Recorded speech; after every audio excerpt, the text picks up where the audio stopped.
Good morning વિદ્યાર્થી મિત્રો।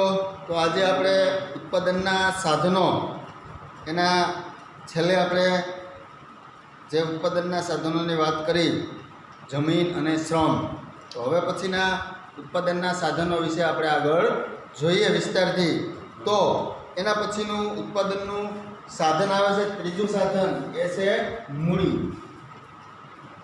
તો મૂડી કોને કેવી? તો મૂડી માનવ સર્જિત ઉત્પાદનનું સાધન છે। એક તો મૂડી છે એ માનવ સર્જિત ઉત્પાદનનું સાધન છે। જેવી રીતે જમીન કુદરતી બક્ષિસ છે, કુદરત તરફથી મળેલી વિનામૂલ્યે મળેલી ભેટ છે, એમ ઉત્પાદનનું આ ત્રીજું મહત્ત્વનું સાધન મૂડી છે એ એક માનવ સર્જિત સાધન છે। એનું ઉત્પાદન છે એ માનવ દ્વારા કરવામાં આવે છે। તો આ અગત્યનું ગણાતું ઉત્પાદનનું સાધન કે જે શ્રમ અને જમીન એક કુદરતી સર્જન છે, એવી રીતે મૂડી માનવ સર્જિત સાધન છે। મૂડી એટલે એવી ભૌતિક વસ્તુઓ જે ઉત્પાદનમાં મદદરૂપ થાય છે। મૂડી એટલે એવી ભૌતિક વસ્તુઓ કે જે ઉત્પાદનમાં મદદરૂપ થાય છે। ભૌતિક એટલે આપણે આગળ જોઈ ગયા, ભૌતિક એટલે શું? તો એમ છતાં પણ ક્લિયર કરી દઉં કે એવી વસ્તુઓ કે જેને જોઈ શકાય, દેખી શકાય, સ્પર્શ કરી શકાય, જેને રંગ, રૂપ, કદ, આકાર હોય, આવી વસ્તુઓ છે એને ભૌતિક વસ્તુઓ તરીકે ઓળખવામાં આવે છે। તો આવી ભૌતિક વસ્તુઓ જે ઉત્પાદનમાં મદદરૂપ થાય છે। મૂડી ઉત્પાદનનું ઉત્પાદિત સાધન માનવામાં આવે છે। મૂડીને ઉત્પાદનનું ઉત્પાદિત સાધન માનવામાં આવે છે કે એનું ઉત્પાદન થયું છે અને હવે ઉત્પાદન પ્રક્રિયામાં એ ફાળો આપે છે। એટલે કે એવી ભૌતિક વસ્તુ છે કે જેનું ઉત્પાદન થયું છે અને હવે તે ઉત્પાદનમાં મદદ કરે છે। દાખલા તરીકે આપણે એક ઉદાહરણ લઈએ કે ભાઈ ટ્રેક્ટર છે, એનું ઉત્પાદન થયું છે, ટ્રેક્ટરનું ઉત્પાદન કરવામાં આવે છે અને હવે તે ખેતીના ઉત્પાદનમાં કામ કરે છે। એટલે ટ્રેક્ટર છે એ મૂડી છે, એનું ઉત્પાદન પહેલાં કરવામાં આવ્યું છે, હવે આ જ ઉત્પાદનનું સાધન છે એ ખાસ કરીને ખેતીના ઉત્પાદનમાં કામ કરે છે અને મદદરૂપ થાય છે। એટલે એક એવું ઉત્પાદિત સાધન છે કે જે ફરી ઉત્પાદન કાર્યમાં પોતાનો ફાળો આપે છે।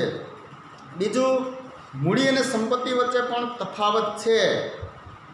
સંપત્તિ પણ ભૌતિક હોય છે, પણ બધી સંપત્તિ ઉત્પાદન પ્રક્રિયામાં સામેલ થતી નથી। એટલે ઘણી બધી એવી ભૌતિક સંપત્તિ હોય, માની લો કે મકાન છે, તો મકાન એ ઉત્પાદન પ્રક્રિયામાં કામે ન લાગતું હોય, માની લો કે ભાડે આપો તો એના દ્વારા વળતર મળે છે, પણ ભાડે આપવામાં ન આવે તો એ ઉત્પાદન પ્રક્રિયા કરતું નથી। એટલે બધી જ સંપત્તિ છે એ ઉત્પાદન પ્રક્રિયામાં ભાગ ન પણ લે। હવે આ મૂડીના જે લક્ષણો છે એ આપણે જોઈએ। તો લક્ષણોમાં પહેલું લક્ષણ છે ઉત્પાદનનું માનવ સર્જિત સાધન। આપણે આગળ જોઈ લીધો અર્થમાં કે પહેલું લક્ષણ મૂડીનું છે એ માનવ સર્જિત સાધન છે કે જેને મનુષ્ય, સાયન્ટિસ્ટ, વૈજ્ઞાનિકો છે એ પોતાની શોધખોળ અનુસાર આ મૂડીગત સાધનોનું ઉત્પાદન કરે છે।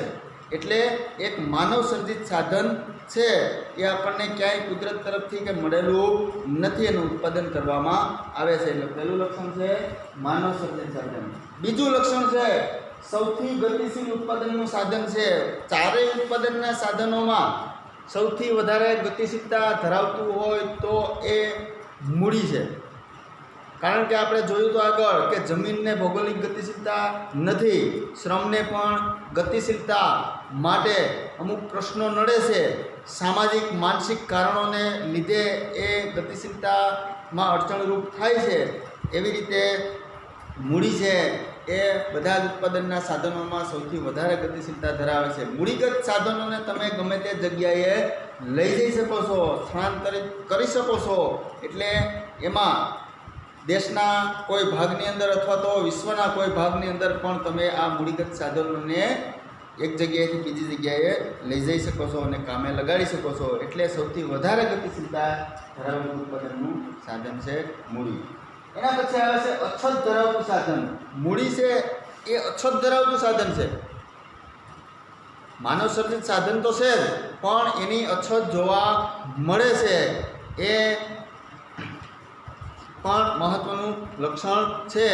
એ જોઈતા પ્રમાણમાં મળતું નથી, એટલે કે એ એક અછતતાનો લક્ષણ પણ ધરાવે છે. એની અછત બજારની અંદર જોવા મળે છે.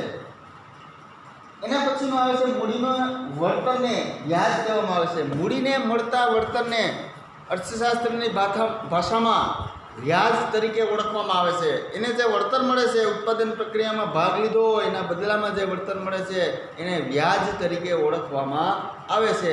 આના 4 લક્ષણો જોયા આપણે. હવે પછીનો જે ઉત્પાદનનું સાધન છે તો ચોથું એ છે નિયોજક. નિયોજક તો નિયોજક કોને કેવો? પહેલો તો આપણે જોઈએ કે ઉત્પાદનના સાધનોનું સંયોજન કરનાર નિયોજક છે.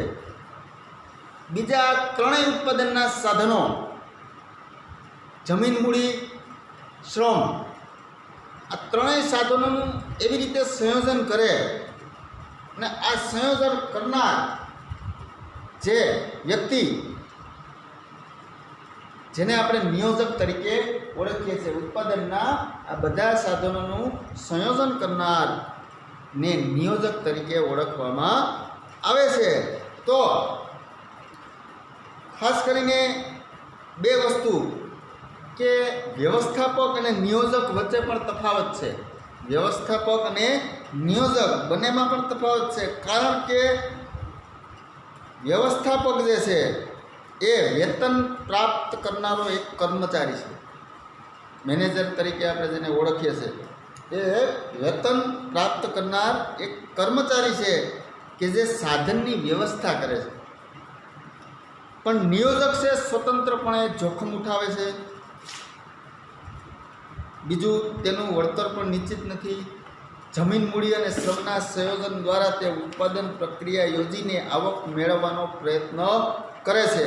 આ ત્રણેય ઉત્પાદનના સાધનો જમીન, મૂડી અને શ્રમ એનું સંયોજન કરી અને ઉત્પાદન પ્રક્રિયાની યોજના ઘડે છે અને એના દ્વારા એ આવક મેળવવાનો પ્રયત્ન કરે છે. તો આવી રીતે નિયોજક. બીજું, આ ત્રણેય જે સાધનો છે નિશ્ચિત પ્રમાણમાં વળતર મળે છે. જમીન, મૂડી અને શ્રમ, આ ત્રણેય સાધનોને નક્કી વળતર છે એને મળે છે અને તેનું વળતર નિશ્ચિત નથી. એટલે કે નિયોજકનું વળતરમાં નિશ્ચિતતા જોવા મળતી નથી. કારણ કે એને નફો પણ મળે અને ખોટ પણ મળી શકે, અથવા તો નફો કેટલો મળશે એનું પણ કંઈ નક્કી હોતું નથી. હવે આપણે જોઈએ નિયોજકના લક્ષણો. તે આર્થિક નિર્ણયો કરે છે. નિયોજક છે ઉત્પાદનના બધા સાધનોનું સંયોજન કરે છે. એક માલિક તરીકે પણ એને ઓળખવામાં આવે છે. દરેક સાધન ઉપર એનું નિયોજન હોય છે, એનું નિયંત્રણ હોય છે.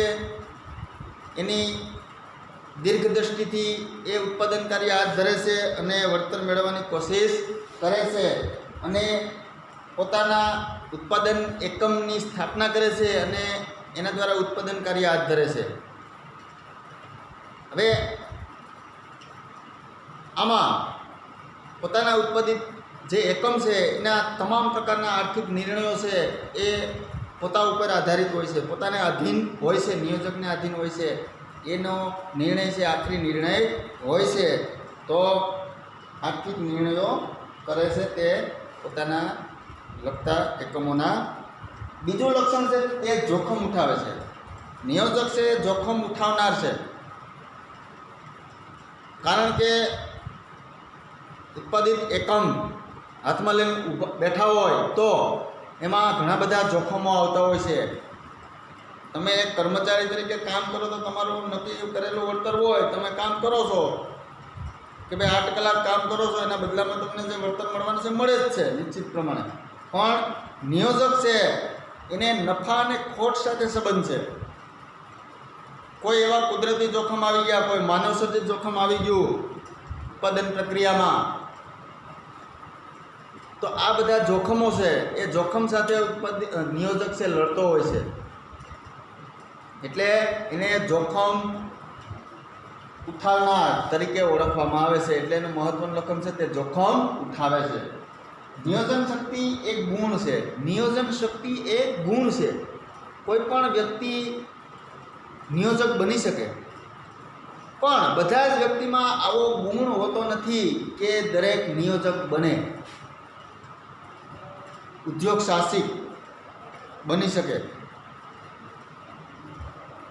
ઘણા બધા વ્યક્તિઓની અંદર આવા વિશિષ્ટ ગુણ રહેલા હોય છે કે જેથી કરીને એ એક ઉદ્યોગ સાહસિક તરીકે ઉભરી આવે અને જેને આપણે નિયોજક તરીકે ઓળખીએ છીએ, કે ઉદ્યોગ સાહસિક તરીકે ઓળખીએ છીએ, કે માલિક તરીકે ઓળખીએ છીએ. તો નિયોજન શક્તિ એ જે તે વ્યક્તિની અંદર રહેલો એક ગુણ છે. તો એ પણ એનું એક મહત્વનું લક્ષણ છે. એના પછીનું લક્ષણ છે તેને મળતા વર્તનને નફા તરીકે ઓળખવામાં આવે છે. નફો કહે છે. બધા જ સાધનોને અર્થશાસ્ત્રની ભાષામાં જે વળતર આપવામાં આવે છે એને એક પર્ટિક્યુલર નામ આપી દેવામાં આવેલું છે. તો એમ નિયોજકને મળતા વળતરને પણ નફા તરીકે ઓળખવામાં આવે છે. નફો અને ખોટ પણ આવે, ખોટે આવી શકે. તો વળતર સ્વરૂપે એને બે સ્વરૂપે મળી શકે, નફો પણ મળે અને ખોટ પણ મળે. તો આવી રીતે ઉત્પાદનના આ ચારેય સાધનો, જમીન, શ્રમ, મૂડી અને નિયોજન, આ ચારેય સાધનોમાંથી મોટાભાગે બે સાધનો છે, જમીન અને શ્રમ. એક તો કુદરત તરફથી મળેલા ગણાય. જમીન છે કુદરત તરફથી બક્ષિસ છે અને માનવ પણ કુદરતી ભેટ ગણાય. મૂડી છે એ માનવ સર્જિત સાધન છે અને નિયોજક છે એ પણ એક માનવી, એક માણસ છે કે જેના ગુણને આધારે નિયોજક કે ઉદ્યોગ સાહસિક બને છે. બીજું, આ ચારેય સાધનોને જે વળતર મળે છે એ જમીનને આપણે ભાડા તરીકે ઓળખીએ છીએ, એના વળતરને, શ્રમને મળતા વળતરને વેતન તરીકે ઓળખવામાં આવે છે, મૂડીને મળતા વળતરને વ્યાજ તરીકે ઓળખવામાં આવે છે અને નિયોજકને મળતા વળતરને નફા તરીકે ઓળખવામાં આવે છે. તો અહીં આપણે ઉત્પાદનના આ ચારેય સાધનો વિશે વાત કરી અને વિસ્તારથી એના પ્રકારો, એના લક્ષણો, એના વિશે આપણે જોયું. Thank you.